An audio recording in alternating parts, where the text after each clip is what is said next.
Hey guys, it's good to see you again, virtually. How hard was that test, right? You're probably wondering what that was even about, I assume. Well, you guys actually took a Louisiana literacy test. The Louisiana literacy test was given to minorities, particularly African Americans in the South. Well, in this case, Louisiana, but many of the southern states did this. Where in order to vote, they would have to pass a literacy test.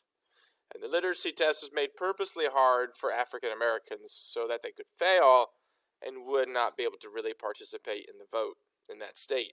So obviously this is radically unfair. This is totally ridiculous. But why did we take this? Well, because, ladies and gentlemen, we've made it.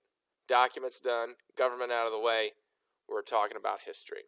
Specifically, we are talking about the moment this class picks up in 1865, right? End of the Civil War. We have to talk about how the Union won the Civil War, but the South institutionalized racism in its states and created Jim Crow laws and segregation that came to dominate the period between the end of the Civil War and civil rights in the 1960s, at least as far as institutionally goes. So, let's go ahead and begin with our lecture. Hit the present button. If I can move my guy out of the way. There we go. Oh, yeah. Woo! History. Okay, we gotta go. We got a lot to talk about. All right. So, first of all, I've given you a lovely map. You might be confused about this map, but this map, once I explain, will make great sense. This is the North during the war. This is the South. Although there's segregation all over, when most of the area we're talking about today is in the red. So, let me move my dude over here. Oh. So, during Reconstruction, many Northerners became outraged when Southern states' governments passed black codes. After the Civil War, there were millions of slaves who were all of a sudden free and kind of wondering what to do, and also white Southerners wondering what they're going to do. And they pass what they call black codes that regulate the lives of the newly freed slaves. Terrible, terrible things. For example, it was illegal for a freedman to hold public office, to even travel freely, or to serve on a jury. Any freedman without a job could even be fined for vagrancy, they called it.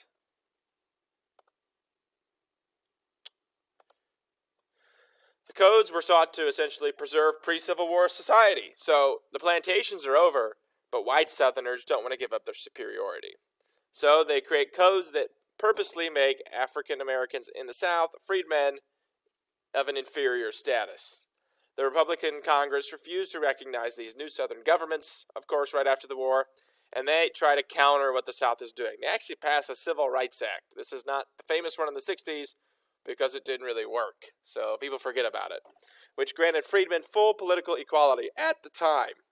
To ensure these laws would not be held unconstitutional by the courts, Congress actually rewrote the Civil Rights Act as the 14th Amendment. The 14th Amendment clarified who was a citizen, that included African Americans, by stipulating that anyone born here is indeed a citizen. Oui, oui. All right, moving on. The 14th Amendment granted full U.S. citizenship to all former slaves. It also said that states must provide all citizenship with due process, right? Meaning equal protection under the laws, the rights to a trial, things like that. It prohibited state governments from denying any citizen fair trial. There you go, just like I said. It prevented any former Confederate leader, believe it or not, from becoming a member of the federal government. Reconstruction did many things wrong. I would argue that Reconstruction did everything wrong. One, it didn't protect the rights of newly freed people, and two, it sought to punish everybody else. And so, it was like you didn't protect the people that he protected, and then you just made the people who could protect them mad. But Reconstruction is considered a historical failure by nearly every historian who ever lived. All right. So, anyways. Before any Southern state could be readmitted to the Union, it had to ratify the 14th Amendment. And in 1867, Congress passed what was known as the Reconstruction Act. This act established military control over all the Confederate states until new governments could be formed. Literally military occupation. Soldiers governed the states of Georgia and Alabama and Florida and places like that. Federal troops occupied the states and helped register African Americans and ensure that former Confederates couldn't vote. And in case you're curious, 85% of all Southerners, freed Southerners, in the Civil War were Confederate soldiers. So 85% of the South is currently excluded from voting at this time.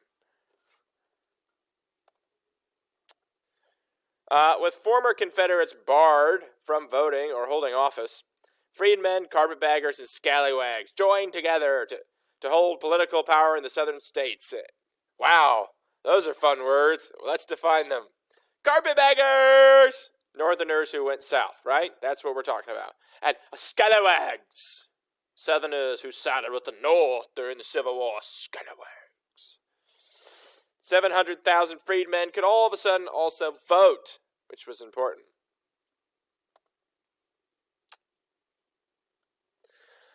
So, move south under Reconstruction, political achievements. Okay.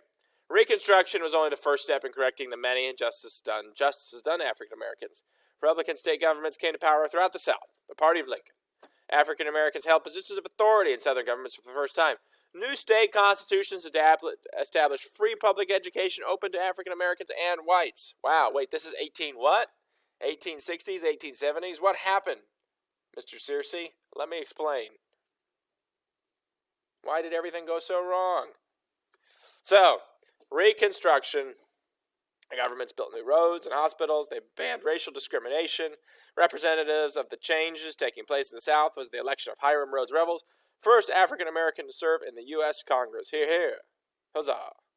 However, some things did not go well. Following the war, plantation owners in the South faced a dilemma. Even though the family still owned its land, they could not farm it themselves. They needed workers. Many landowners lacked the money to actually, to buy seed and farm implements, much less hire the laborers that were now freed.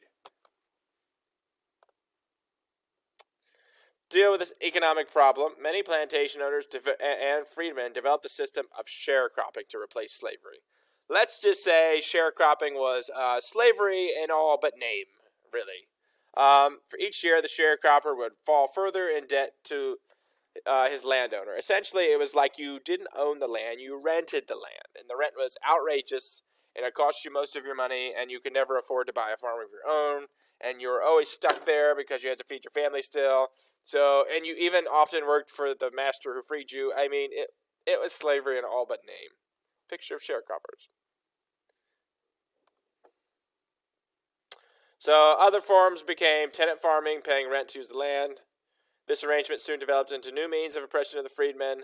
The large plantations, their own paper money. The large plantations actually printed their own paper money to pay these people in. And they could only buy stuff at like the store, like the tenant farming store. It was ridiculous. Plantation money could, as I said, be used to buy stuff at the stores. Very good, very good. We'll keep moving. The new term New South describes the emergence of modern industrial South that moved away from plantation culture and slave labor. Northerners moved south, and they brought their big money and their big factories, and they developed industry, including cotton and steel mills, in the formerly heavily agricultural South. Don't be fooled, though. The South is no titan of industry. Agriculture is still king. New crops like fruit and vegetables were also added to the old staples of cotton and tobacco, Florida oranges. With northern financial support, industrial expansion in the South began to take place. Many began to move to southern cities looking for more work, sort of. In 1877, Reconstruction ended. Wait a minute, what? Why did they end this? And northern troops withdrew and home rule was restored to southern state governments. Hold the phone, what happened? Basically, guys, Reconstruction was so oppressive. Reconstruction governments were so oppressive on the majority of the South that it was ridiculously unpopular.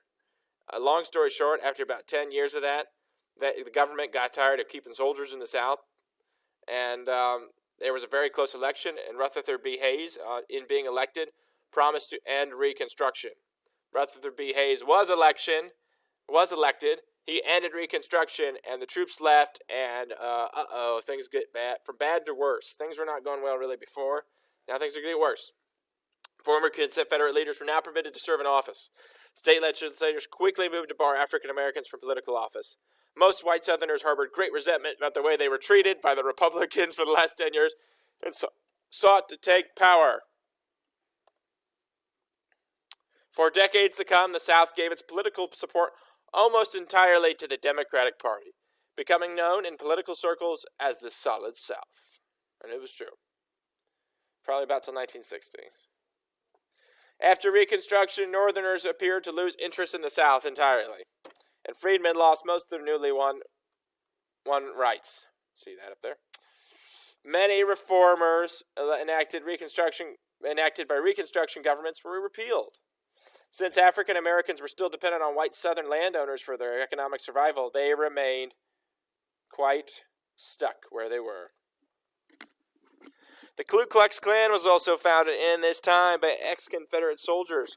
They used acts of terrorism to basically suppress African Americans, including murder, lynching, arson, rape, and bombing, to name a few, to prevent granting civil rights to African Americans. This guy founded the KKK, and it even became too violent for him, and then he quit. And then they became the violent form of the KKK that most people remember. So there were Jim Crow laws that were also passed at this time. Racial discrimination became institutionalized in the South with the passage of Jim Crow laws. Passed by many southern states, this forced many African Americans to use separate public facilities. This is where you've seen the infamous pictures of segregated buses and restaurants and drinking fountains and movie theaters and swimming pools. And the list goes on and on. I mean, Lima had segregation. Did you know Schoonover Pools, just down the street over here, used to be whites only? It's crazy to think about, but yeah. Lima, too, was segregated. This separation of the races, known as segregation, required separate schools, separate sections of streetcars, railroads, parks, playgrounds, beaches for African Americans. Interracial marriages were prohibited. Jim Crow laws are meant to send a message that you are inferior. That is what they were trying to do. It's absolutely terrible. I hope I make that clear. Plessy, there was one great Supreme Court case that enshrined segregation for a time called Plessy v. Ferguson, which you should know about. There was a racially mixed man in a whites-only railroad car. He was arrested for violating a state law that provided for separate but equal facilities. Plessy claimed this violated his rights under the 14th Amendment. Reasonable. However, he appealed his case to the U.S. Supreme Court, and the Supreme Court essentially said segregation is okay as long as the facilities are equal. Terrible, terrible, terrible decision. This decision allows southern states to continue segregation almost under government sanction for the next 60 years. Bad decision. Boo. All right. So, this is the reality that Southern Americans, white and African American, live in after the Civil War. Long story short is the government tried to protect African American rights, but they went too far with protecting African American rights and just angering white Southerners. And when it failed, like it inevitably would, white Southerners just went out for revenge. And it turned out to not be such. It just was the goal was to protect African Americans and integrate the states back into the Union, and it failed at both. Anyways, we're gonna do more with Jim Crow and racial segregation this week. If you have any questions, please email me at ksearcy@spartan.limacity.schools.org. Good luck out there, guys.